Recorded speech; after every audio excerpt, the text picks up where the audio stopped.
It's amazing Ford had so many variations on the same thing. As I said, this engine's probably out of an F truck. You know, you've got some pollution control gear here, and you've got some in through the water pump just here. Now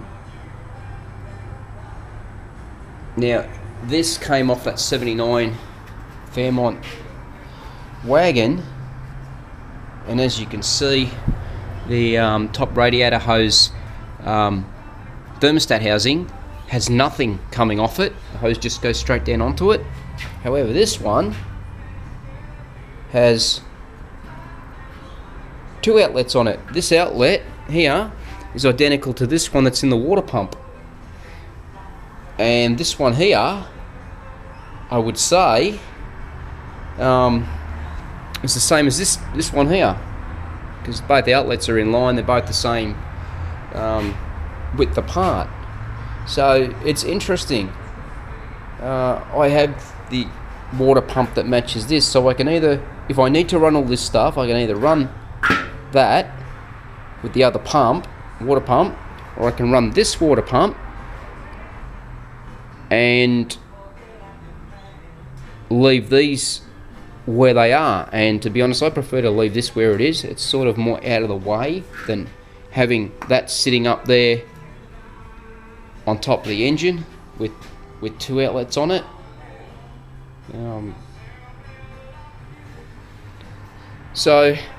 it looks like I've provided that the threads are the same size. I probably ended up with a couple of spares, but somehow this looks a lot smaller than that, which this one would be equivalent to, and this one looks like it might be the same. I think they're the same, but these two aren't the same. But yeah, whatever way I go or whatever I need to do, I have two setups that I can use to get it all running right. So that's supposed to all push on there somehow. It's been that long since I even stripped that Fairmont wagon down. So yeah, it goes on there like that. Bloody ugly thing. And then there's the second part of it, and all this is all linked up to the carby. So most likely, with me being on LPG, I don't actually need any of this stuff anymore. So I might just need a couple of bungs to put in there like that. Yeah, very interesting. If anybody can tell me, I'd really appreciate the advice, because as I said, I don't know what the hell I'm looking at. I'm just piecing it together as I go, hoping that I get it right, and that when it's time to turn the key, everything runs. Thanks. Okay, I'm still tinkering around here on the top of the motor. I know I've been rambling on for ages now, and this video's basically got nothing in it, but in the way of work. But that cap that I had on there before, it was a brown one, and it seemed like it was a little bit loose, so I double checked it, and it turns out it's the wrong cap. It's actually too big. I had a spare one in the cupboard, and that fits like a glove now. That's really good. It's really good. I don't know how that big cap came to be on that distributor, but it's been fixed up. Another thing I did was I took off the thermostat housing, and I've given that a bit of a clean up. You can actually still see the original Ford factory numbers on it. So what I'm going to do now is I'm going to give that a bit of a paint. I thought about actually doing a dropping it into a vinegar bath, because that actually rips all the rust out of it. But then I figured, well, it's going to go back into a watery environment anyway, and it's just going to get as much rust on it within a short period of time. So I thought, no, bugger it, just wire brush it with the electric drill, and it's come up pretty good. I'm just going to give it a wipe down now, and I'll throw some paint on it. It's still solid. as pitted as it looks, it's solid, it's thick. This is really thick stuff, so yeah, that's savable. I'm ready to give this a squirt. A couple of months ago, we've got a local outdoor market near our place, and some guy was selling all this 3M caliper paint in whatever colour you wanted, for a ridiculous $2.50. It's worth a hell of a lot more than that in the shops, so I bought up a heap of it. It's great because it's heat resistant, and it sticks to everything. It's really thick and beautiful finish too, so yeah, when you see a bargain, jump on it.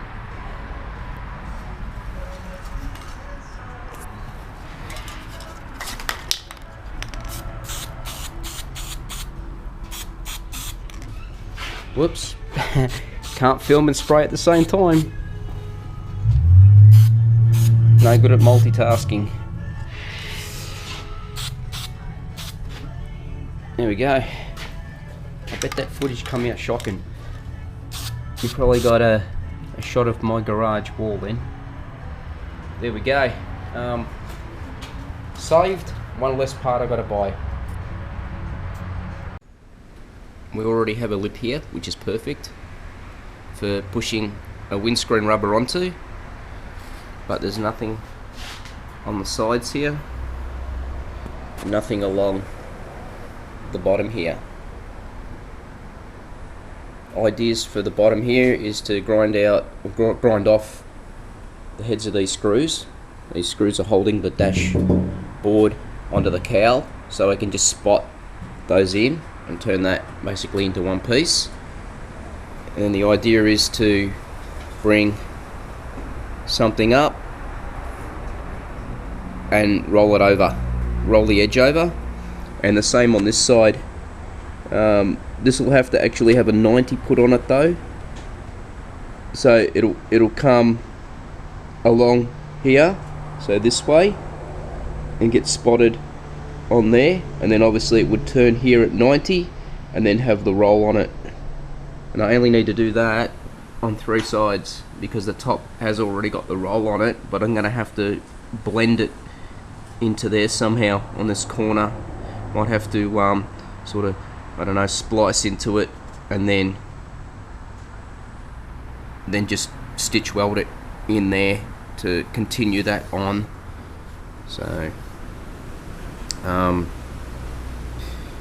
that's going to have to be rounded on the corner there too, so I don't know, we'll work something out. I've done a little bit more work on the truck. Things have been really slow over the last couple of months, so I do apologise for not having any more footage on YouTube than what I have. But yeah, I've been tinkering with a few things. These inner panels that I took out before I dropped everything down. I mentioned that I needed to put a fold in it, a 90-degree fold.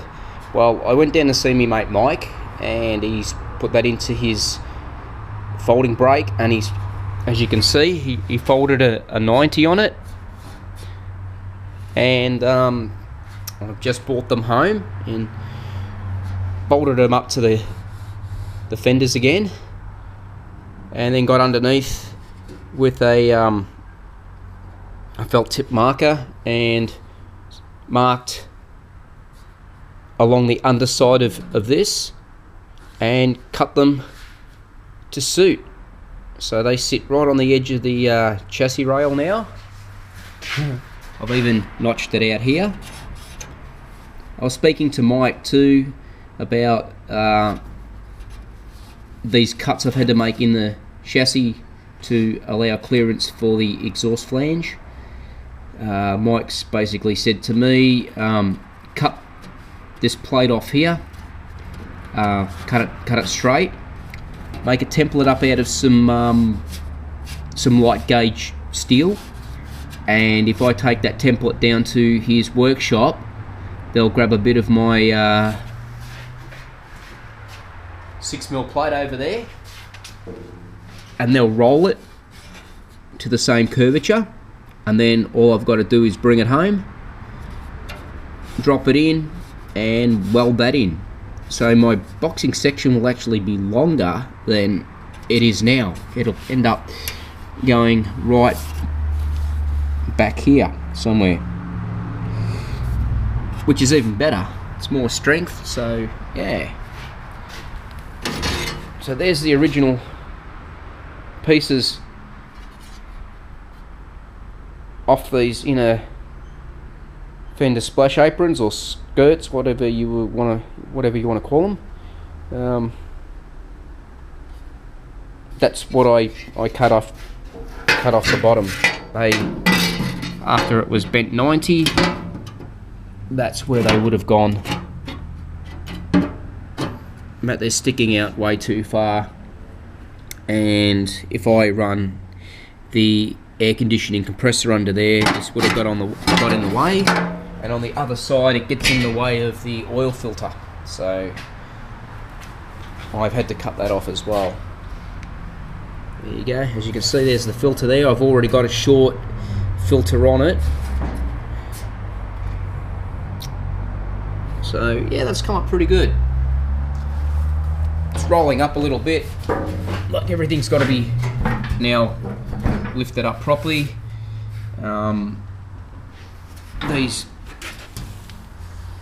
brackets under the guard have to be bolted up to the chassis properly with 4 bolts in it. That'll pull all this up, and then what I will do is drill a few holes in through here. I'll tap the chassis and put 3 bolts in there, so that will actually give me a really good rigid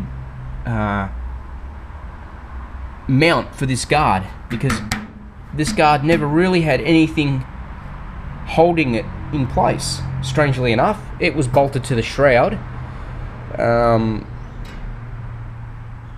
but with movement and vibration over the years, it's split parts of the shroud and split parts of the guard, so that was never really a good fixing position for these fenders in the first place. It had that obviously that brace underneath, but it had nothing around the guts of it. It had nothing up against the firewall here. The only place it bolted up was down here along the running board, so it was pretty much a floating fender. But now I'm going to have a nice fixing,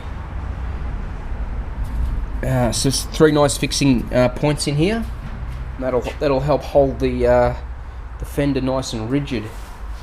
Another thing I'm going to do as well, please excuse the camera for pointing at nothing. I